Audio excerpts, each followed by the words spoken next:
তুমি বাবা? কাউকে খুঁজছো? আমার বাবা রফিক রহমান, আমার মায়ের নাম রোকেয়া, আমার নাম আবির। কেমন আছি? ভালো ভালো আছি। এসো। পুষ্প আপু, নিচে পাত্র আসছে। পাত্রটা দেখতে কি সুন্দর, কি হ্যান্ডসাম। কি বলিস? হ্যাঁ। রোকেয়া কেমন আছে? জি ভালো আছে। কি একটা ছোট্ট সামান্য ভুল বোঝাবুঝিতে আমাদের দুই পরিবারের মৃত্যু বেড়ে গেল। আচ্ছা আবির, তুমি এখন কি করছো? আমি একটা আইটি ফার্মে আছি। আন্টি পুষ্প কেমন আছে? পুষ্পকে দেখছি না যে। তোমাকে বলা হয়নি, পুষ্পর আজকে আংটি পরানোর দিন, ওকে আংটি পরাতে আসবে। আন্টি আমি মনে হয় ভুল সময় চলে আসছি, আমি আসি তাহলে। না না, তুমি রোকেয়ার ছেলে, তুমি আমার বাড়িতে এসছো, আমি ভীষণ খুশি হয়েছি। তোমার যতদিন ইচ্ছে তুমি এখানে থাকবে। আঙ্কেল, আপনি কি রিং পাড়াতে এসেছেন? মা রিং করে নিয়ে যেতে এসেছি। কি নাম তোমার? নাফা। High NASA. আবির। আবির ভাই, আপনার কি আর কিছু লাগবে? তুমি নাম জানো কিভাবে? আপনার কথা তো আপুর কাছে অনেক শুনেছি। পুষ্প কোথায়? আপুর তো আজকে এঙ্গেজমেন্ট, তাই আপু রেডি হচ্ছে, একটু পরেই আংটি পরাতে আসবে। আচ্ছা আমি আসি তাহলে। তোমার বাবা এলো না কেন? বাবা হঠাৎ একটা ব্যবসা কাজে আটকা পড়ে গেল। আজকে এঙ্গেজমেন্টটা হয়ে গেলে আমরা খুব দ্রুতই শুভ কাজটা করতে চাচ্ছি। সামনের সপ্তাহে আবার ব্যবসার কাজে আমি একটু দুবাই যাবো, তো তাই। পাত্রী কই? পাত্রীরে ডাকেন না। পুষ্প, মা আয় মা। আঙ্কেল, আমি আসলে বাবার পাঠানো ছবি দেখে ওনাকে পছন্দ করে ফেলেছি। বিয়েটাও খুব দ্রুত করতে চাচ্ছি। আপনার হাতটা একটু দেখি। দে মা, হাতটা দে।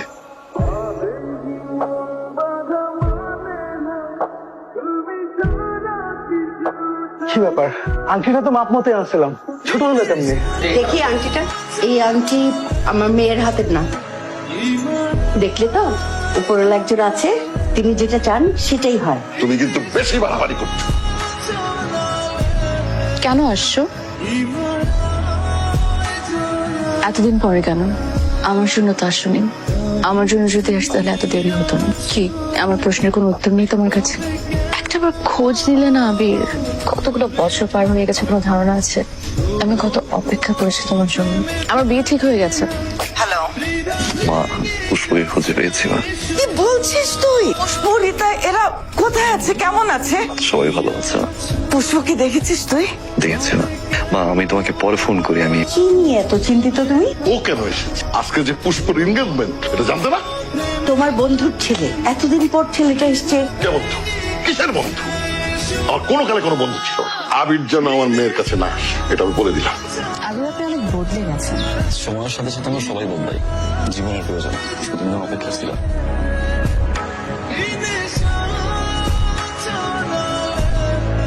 তোমার আমাদের ছোটবেলার কথা মনে আছে? এখনো কি তুমি আমাকে পছন্দ করো? বাবা জোর করে আমার বিয়েটা ঠিক করেছে। আমি চাই না তুমি আমার জন্য কষ্ট পাও। বিয়েটা কিন্তু এখনো হয়নি। নিয়তি বিশ্বাস করি আমি। কার কপালে কি আছে সেই জানে। আমি চলে যাব যদি তুমি চাও।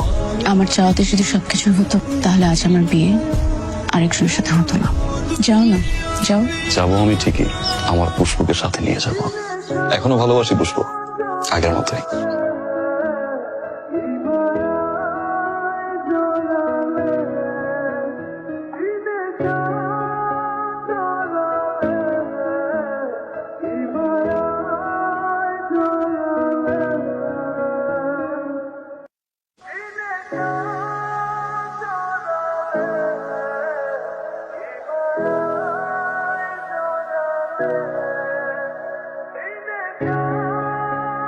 পুষ্পর সামনে বিয়ে, ও যদি এইভাবে আবিরের সাথে মেশে।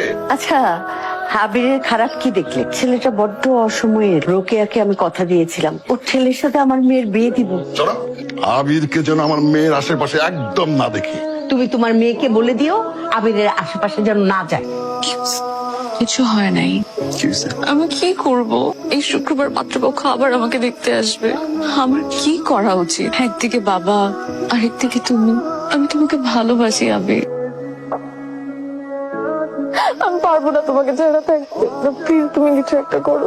আমি তোমাকে ছাড়া অন্য কারোর কথা ভাবতে পারবো। জানতাম তোমার মেয়ে এইরকম একটা ঘটনা ঘটাবে। ওই ছেলে কোনো উদ্দেশ্য নিয়ে এখানে এসে 2 দিন পর মেয়ের বিয়ে, মান ইজ্জত সব শেষ করে দিল তোমার মেয়ে। কখনো কি জানতে চেয়েছো মেয়ের কাছে তো কোনো মতামত আছে কিনা? কোনো কিছুই জানতে চাওনি। এখনো তো এরকম করবে, পালাবে। এখন তোমার মনে হচ্ছে ওদের পালাতে তুমি সাহায্য করেছো। যদি সাহায্য চাইতো আমি তো সাহায্য করতাম। কাজটা তুই ঠিক করিস না। আমি তোকে এই শিক্ষা দেইনি যে একটি মেয়েকে তুই বাসা থেকে ভাগিয়ে আন। আর যেখানে আবিরের কোনো দোষ নেই।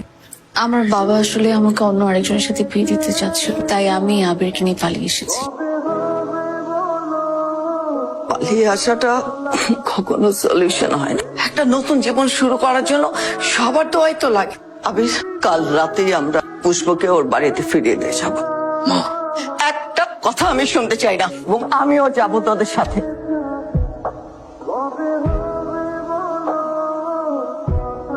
কত মেয়ের ছবি যে দেখলাম, কাউকে পছন্দ করতে পারি বিয়ে তো দূরের কথা, কারণ কারো মাঝে আমি পুষ্পকে খুঁজে পাইনি।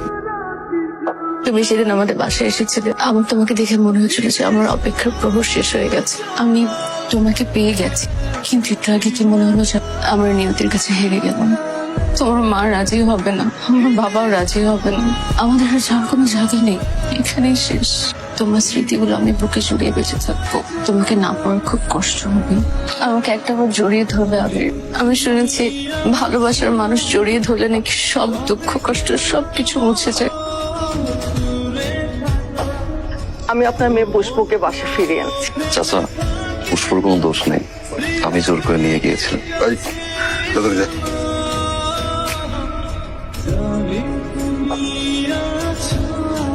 আপনারা আসতে পারেন।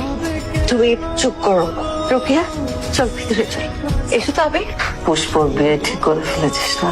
তোকে দেওয়ার কথাটা মনে হয় আমি আর রাখতে পারলাম না রে। আল্লাহ যদি ভাগ্যে রাখে সেটা হবেই, আর যদি ভাগ্যে না থাকে তোর আমার করার কিচ্ছু নেই। পুষ্প আর আবির ওরা তো দুজন দুজনকে ছোটবেলা থেকেই পছন্দ করতো। তুমি কি চাও তোমার মেয়ে সারা জীবন অসুখী থাকুক?